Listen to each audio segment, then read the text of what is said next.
Worry is not a feeling, it is a full-time occupation. And most people are working it without ever deciding to. You know exactly what I mean. Not the big dramatic anxiety that announces itself and demands treatment. The other kind, the quiet background process running constantly beneath everything else. The one that is already scanning for problems before you have finished making your morning coffee. The one that turns a delayed message into a crisis and an uncertain outcome into a rehearsed disaster. The one that steals the present moment with a tax it charges for the privilege of worrying about the future. You are not broken for having it. You are human. Every single person managing a real life with real stakes has some version of this running. The Stoics had it. The Roman emperors who wrote philosophy to themselves at midnight had it. The freed slaves who built philosophical schools had it. The generals who commanded armies and went home to journals full of personal reckoning had it. What those people had that most people today do not is a set of specific, tested, daily practices that changed their relationship with worry. Not by eliminating uncertainty, which is impossible. Not by performing calm, which is exhausting. By building an internal architecture that did not collapse under the weight of what could not be controlled. An architecture so solid that the worry which used to dominate the entire floor plan became a small room in a large structure, still there, no longer in charge. That architecture is what this video is about. 8 habits, 8 specific, practical, genuinely applicable practices drawn from Stoic philosophy that are not general wisdom you absorb and forget. They are daily tools you use, starting today, starting with the life you actually have, not the one you are waiting for circumstances to provide. Stay with this from beginning to end. The habit you almost skip is almost certainly the one your specific pattern of worry most needs. If this channel is new to you, subscribe to the Stoic Truth right now. Hit subscribe, turn on the notification bell, and let us begin. The first habit is one the Stoics considered the most important preparation available to a person who wanted to move through difficulty without being destroyed by surprise. Before the difficulty arrives, they met it in their mind. Not to dwell in fear, but to remove the specific power that anticipatory anxiety has over a person who has never honestly asked what the worst genuinely is. They called this premeditatio malorum, the premeditation of evils. Seneca wrote something about this in a letter that most people who quote him have never actually read. He wrote, "It is not that I am brave because I have not been afraid.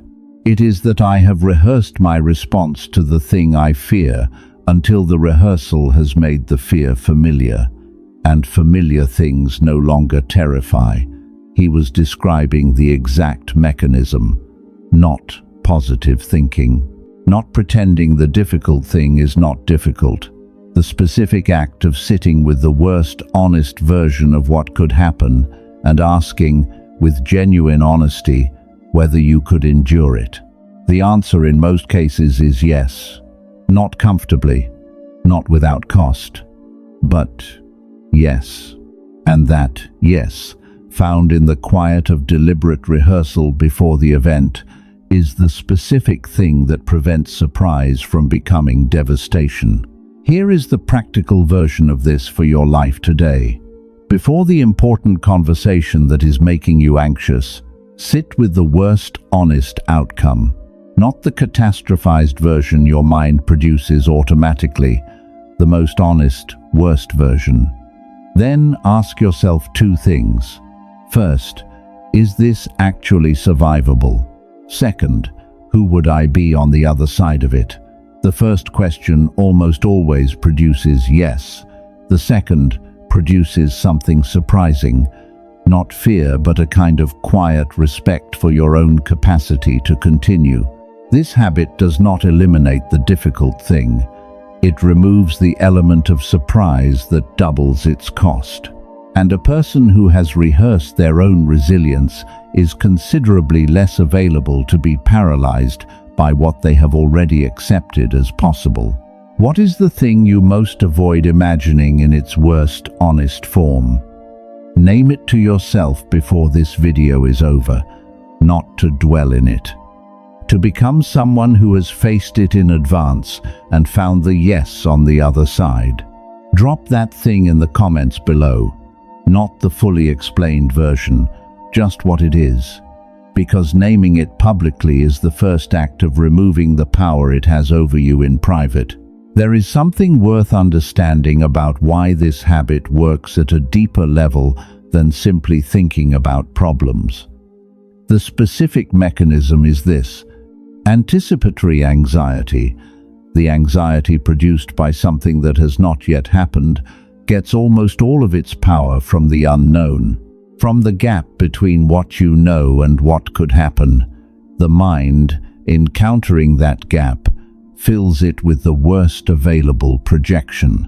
And because the projection is never examined in honest daylight, it grows. Premeditatio malorum closes that gap deliberately. It brings the feared thing into the light before circumstances force it there. And in the light, with honest examination, the feared thing is almost always revealed to be survivable, not comfortable, not painless, survivable.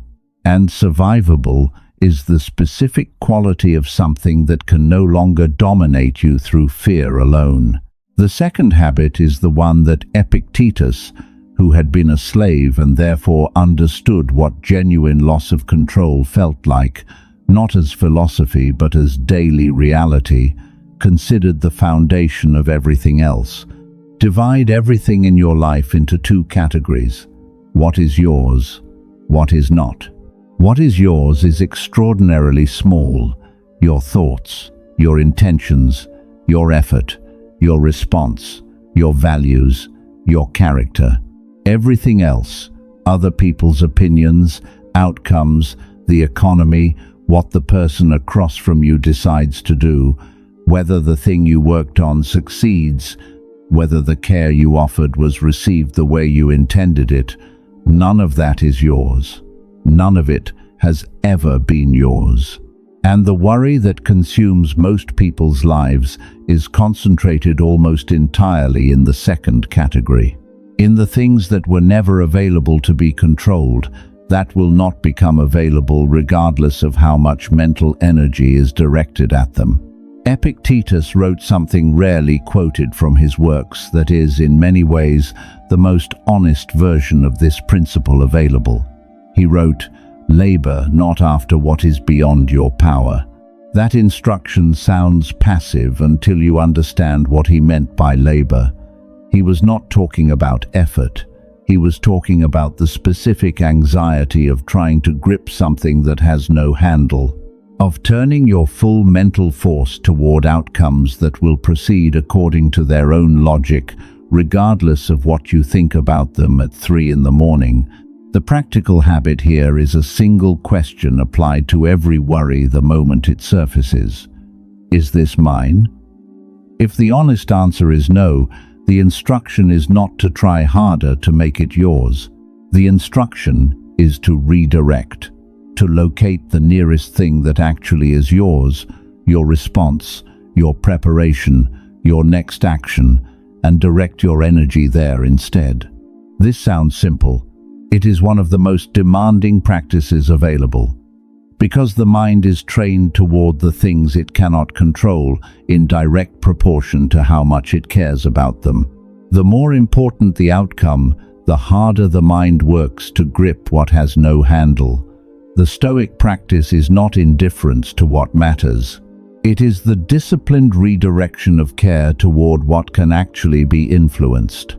And over time, that redirection builds the specific quality of someone who is deeply invested in their life without being dominated by its unpredictability. Drop a comment right now and tell me honestly, What is the one thing you are currently spending mental energy on that you know, in the honest part of yourself, is not actually yours to control? Because naming it is the first step toward putting it in the right category. Subscribe to the Stoic Truth right now if you are not already here. Hit subscribe. What we do here every week is exactly this kind of honest, practical, applicable work.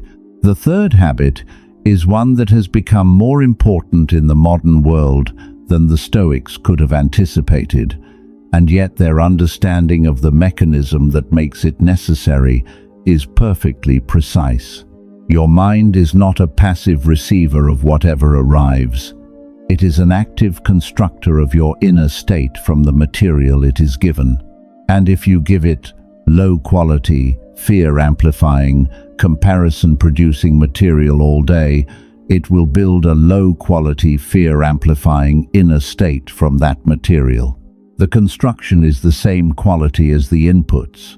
Seneca, writing in a letter about the specific problem of the wrong company and the wrong conversation, put it with his characteristic directness. He wrote, "Contend with those who are not your equal in learning and ability." It applies far beyond people. It applies to everything you choose to give your attention to. Everything you watch, read, scroll through, listen to, allow into the space of your mind is either building or eroding the inner state you are trying to maintain. The specific mechanism of how this creates worry is important to understand. Worry needs fuel. It runs on uncertainty, threat signals, social comparison, and the sense that things are wrong that need to be managed. And a steady diet of algorithmic content designed to maximize engagement by amplifying exactly those signals is one of the most reliable delivery systems for that fuel available in the history of human civilization. The habit is not about ignorance, it is about curation, about asking, before you give something your attention, whether it is building something in you or consuming something, whether it is leaving you clearer or more anxious, whether what you just spent 20 minutes absorbing was worth the 20 minutes of your interior life it cost. And if the honest answer is no, the Stoic practice is to close it, not as self-denial, as the specific act of a person who has decided that their mental environment is as worth maintaining as their physical one. Here is the practical test for today. At the end of your next social media or news session, sit with one honest question. Did this strengthen me or weaken me? If it weakened you, it does not deserve tomorrow's session. The mind you protect from unnecessary fuel is the mind that has less anxiety to process, not because the world improved, because you stopped importing its worst content into your interior space. There is also a positive dimension to this habit that the negative framing of reducing inputs can obscure. The question is not only what do I stop consuming, but what do I start consuming instead? The Stoics filled the space that triviality vacated not with more entertainment, but with material that built something: philosophy, history. The genuine study of how people who faced genuinely difficult conditions maintained integrity and direction. And the effect of that kind of input, sustained across weeks and months, is not merely the reduction of anxiety through deprivation, it is the construction of a different interior landscape, one populated with examples of human resilience rather than human failure, with frameworks for understanding difficulty rather than platforms for amplifying it. The mind shaped by that kind of input does not merely worry less, it worries differently.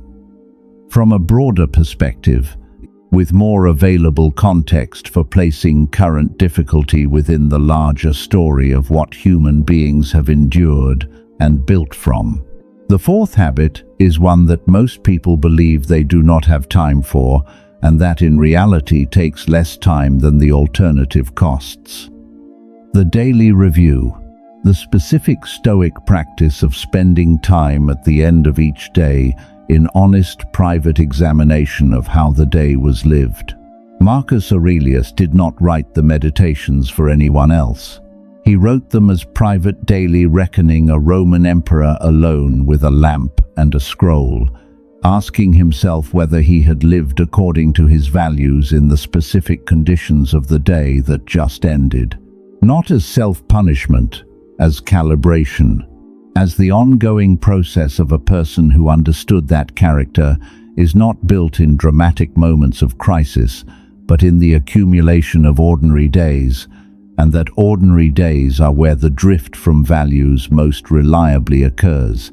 Musonius Rufus, who taught Epictetus and whose work is rarely quoted in the popular Stoicism content, wrote something about this practice that is one of the most useful things ever said about self-examination. He wrote, "The person who is not examined does not improve." He meant this with technical precision. Not the examined person improves occasionally, the unexamined person does not improve at all. Because improvement requires the feedback of honest comparison between what you intended and what you did. And that feedback is only available if you are willing to sit with it rather than simply moving forward into the next day before the previous one has been honestly processed. Here is the practical version. Not the elaborate journaling practice that requires perfect conditions. 5 minutes. 3 questions. What did I do today that aligned with who I am trying to become? What pulled me from that alignment, and why? What is the single most useful adjustment I can make tomorrow? Those 3 questions, asked honestly each night before sleep, change the rate at which you improve and change the relationship between your anxiety and your self-knowledge. Because much of what produces worry is unprocessed experience. Moments that were never honestly examined, patterns that were never identified, responses that were never understood. The daily review brings those into the light where they can be worked with, rather than leaving them to operate in the dark, where they produce the low-grade, continuous anxiety of unresolved things. What is one thing from the last week that you know deserved more honest examination than you gave it? Not to punish yourself for it, to understand it. Drop that in the comments, because the act of writing it is itself the beginning of the examination.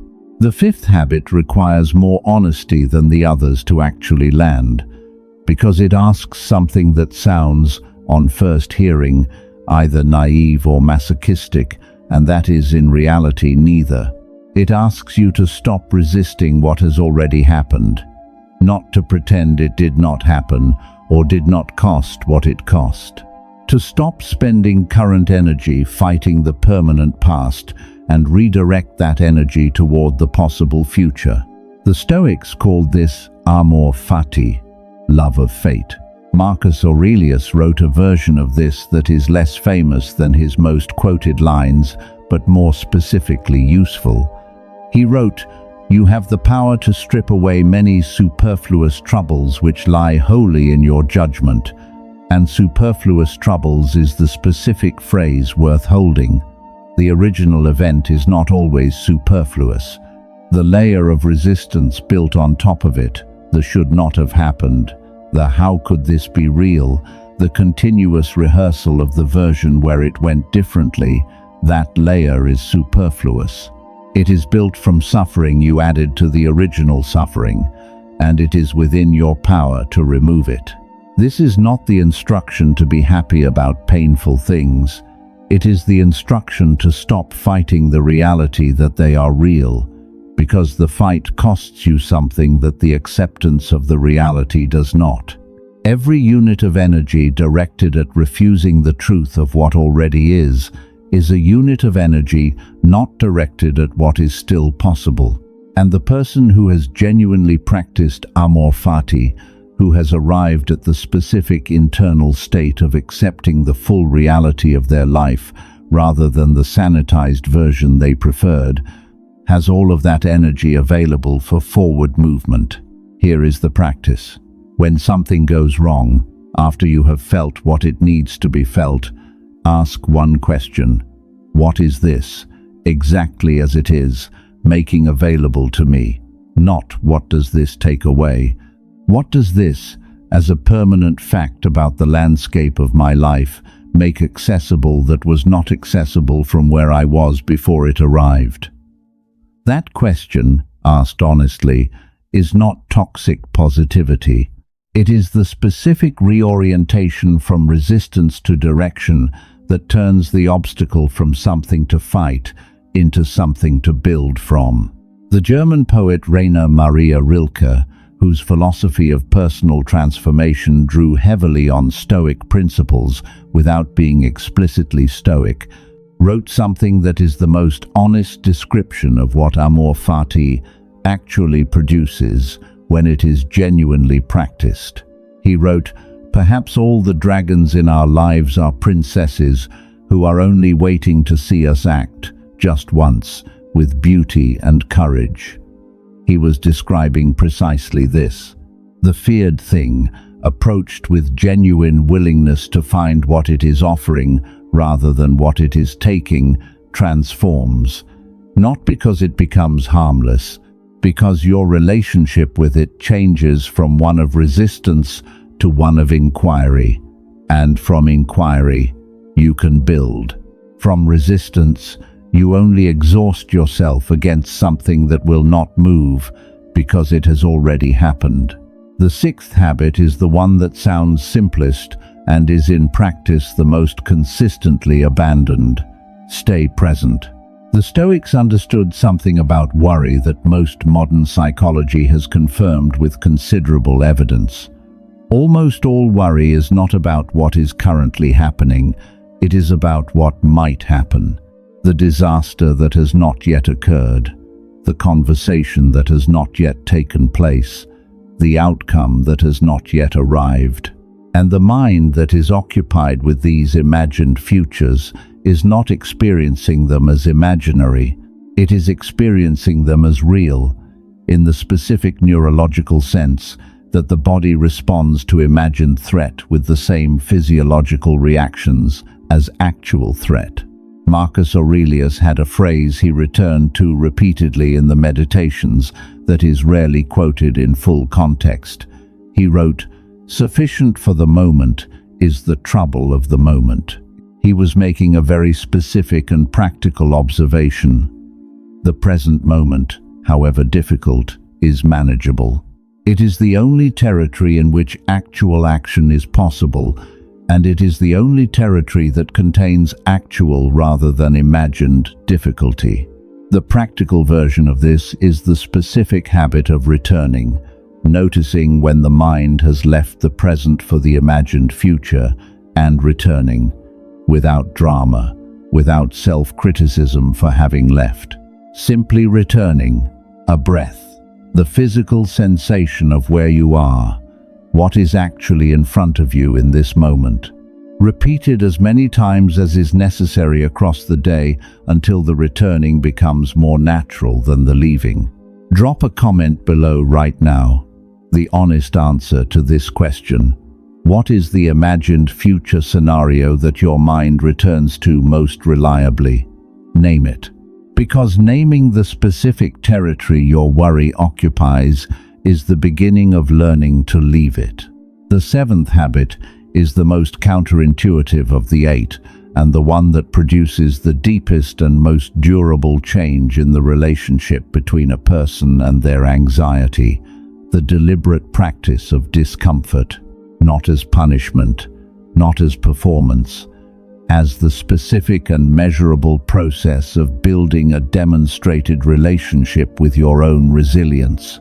Worry is fueled almost entirely by uncertainty about your own capacity to endure. The fear is never really about the event itself. It is about the imagined version of yourself in the event, the version you are not sure can handle it.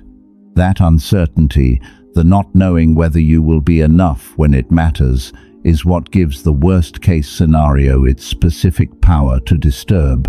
Musonius Rufus, in a passage from his lectures that almost nobody quotes, wrote, "The person who has never been cold does not know how they will respond to cold, and what they do not know frightens them. But the person who has been cold by choice, who has chosen the discomfort of cold and found themselves intact on the other side, knows, and the knowing is a permanent resource."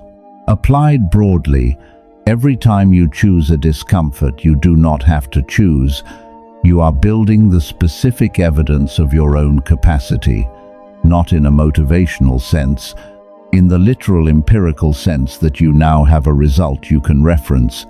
You chose the difficult thing, and it did not break you. And that result, accumulated across the small, voluntary discomforts of ordinary daily life, produces the specific settled quality of someone who has tested themselves enough times in private to stop fearing the test when it arrives without warning. Here is why this works at the level of worry specifically. Almost all the anxiety you carry about future difficulty is built on an assumption you have never fully examined. The assumption that you will not be able to handle it, that the difficult thing, when it arrives, will be beyond your capacity. That assumption has enormous power precisely because it is untested. You have never faced the thing you fear most, and therefore you have no evidence either way. But voluntary discomfort provides something different. It provides a continuous stream of small evidence in the other direction. You handled the cold shower. You handled the skipped meal. You handled the early morning and the hard conversation and the choice that required something from you. None of those were the worst case, but they are evidence. They are the accumulated record of a person who chooses correctly when choosing is hard.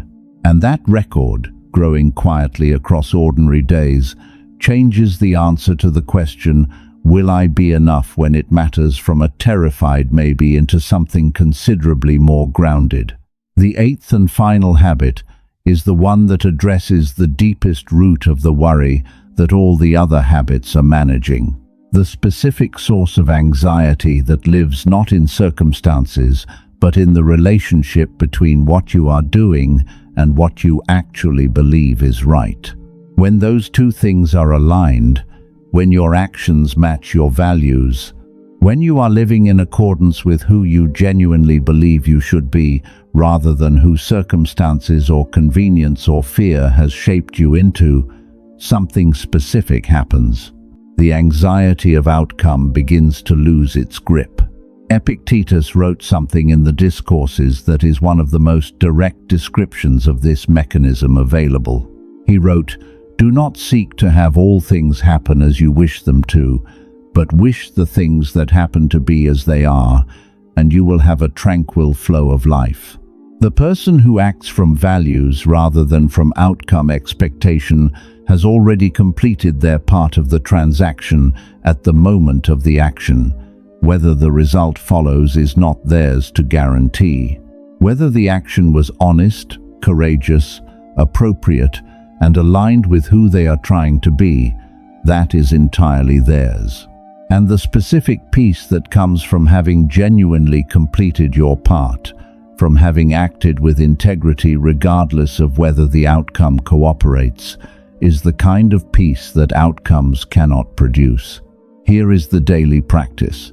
Before any action that is producing anxiety, instead of asking, "Will this work?" ask, "Am I acting in a way I will be proud of regardless of how it goes?" If the answer is yes, you have already done what is yours to do. The outcome proceeds according to its own logic. You proceed according to yours. And gradually, across the accumulation of that practice, the weight of outcome anxiety lightens. Not because you stop caring about results, because you stop making your integrity contingent on them. The Norwegian playwright Henrik Ibsen, who spent his life examining the specific cost of the gap between what people present and what they actually are, wrote something that belongs in any honest conversation about this principle. He wrote, "The strongest man in the world is he who stands most alone." He was not romanticizing isolation. He was describing the specific freedom of someone whose standard is internal rather than external, who does not require the crowd's verdict to know whether they acted correctly, who has located the measure of success inside themselves rather than in the shifting approval of results they cannot control. That person is not standing alone in loneliness.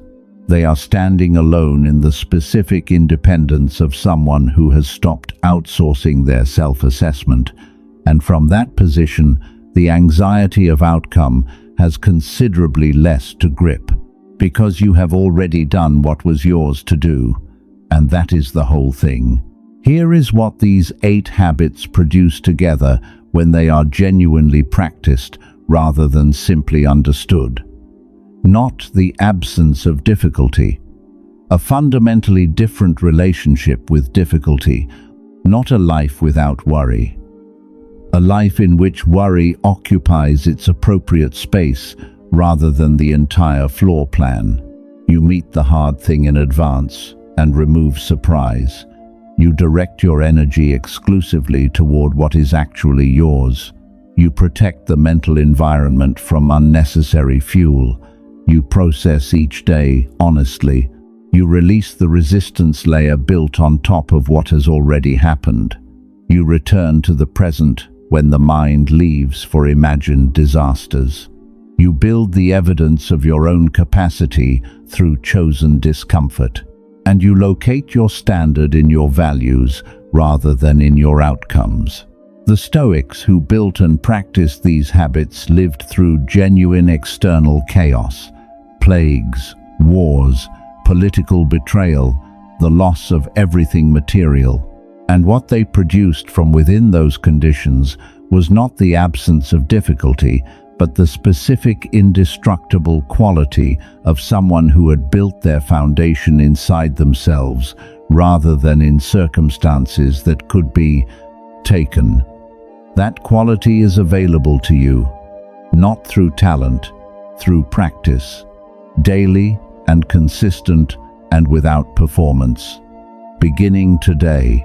And beginning does not mean beginning perfectly. It means beginning.